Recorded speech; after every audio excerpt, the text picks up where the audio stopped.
What's going on, guys? Welcome to Photoshop. Today I'm going to be showing you how to create a neon lighting effect that you can apply on any photo. So let's get started.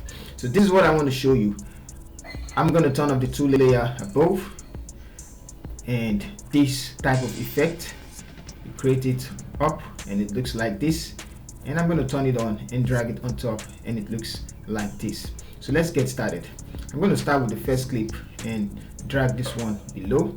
So we use this effect. I'm going to delete the effect, and this is how I created the effect. First of all, if your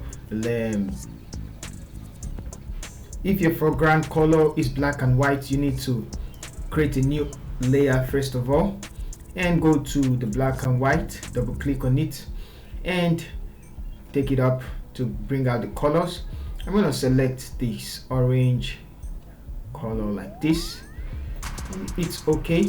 I'm going to hit the arrow button, double click on the white one and take a blue color that is actually bright. Let's take that one and it's okay. Now pick the gradient tool, gradient, and drag from left to right.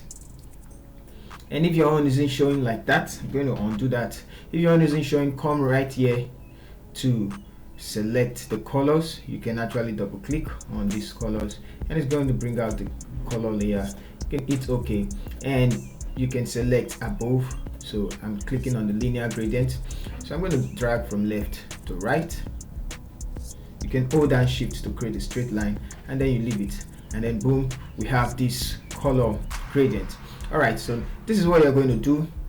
Change the blending mode to soft light, and after changing the blending mode, we want to remove this effect from the dark side and some of the brighter side so it looks natural and real. So double click to bring out the blending mode, and we're going to drag it from left to right on the dark part, the underlaying layer.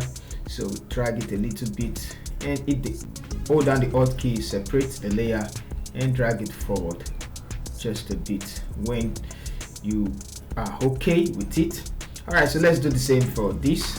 I'm gonna drag it out a little bit and then hold alt, split it and drag it out till when we have this effect.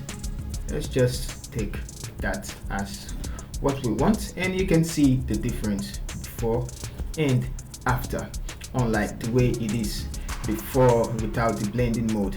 Alright, so now this is effect you can apply on any photo. I'm going to drag this one below, above it, so rather, and turn it on, and you can see before and after. It's actually on any effect. If you feel the effect is not stronger, you can duplicate it and it's going to get stronger. The more you duplicate, the more it comes stronger. Ctrl Z. Alright, so thank you guys for watching. If you find the video helpful, please like the video and share the video. See you in our next video. Thank you.